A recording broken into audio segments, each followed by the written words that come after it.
In Living and Cleaving, we say that unpleasant decision is lame. What are those unpleasant decisions? When a spouse begins to withhold transparency, when a spouse begins to drop the ball, when a spouse begins to lie to the other spouse, when a spouse begins to make someone else outside your relationship their bestie. These are unpleasant decisions that are lame. When a spouse have something they should disclose, but they refuse to look at time and season, time comes when that decision to keep quiet becomes choking, and then it becomes lame. Right. Recently, a man died. What happened to him? His wife refused to tell him that the house they were living in was belonging to the woman.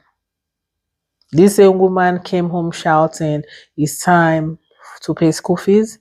It's time to bring money for feeding. It's time to pay for the house rent." This man was running up and down trying to raise all these monies, and amidst that, he slumped down one day and he died. And today, this woman regrets telling her husband the truth. If her husband knew the house was their house, he would have had a longer life. That was an unpleasant decision that was very lame.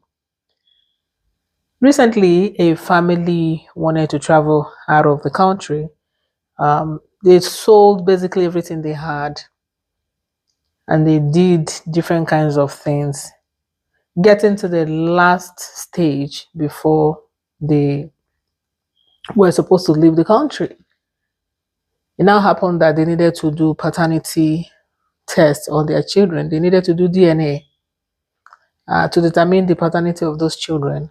And the woman almost took her life before, just along the line. She was so uncomfortable, you could tell.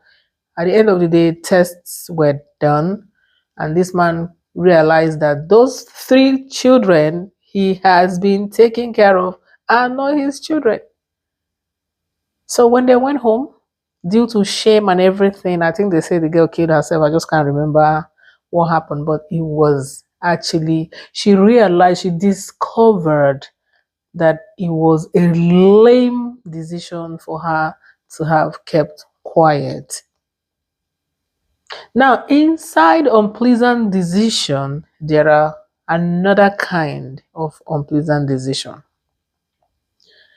It's an unpleasant decision to wake up one morning and realize, like, Amos 3 is not working here. It takes the 2 to make it work.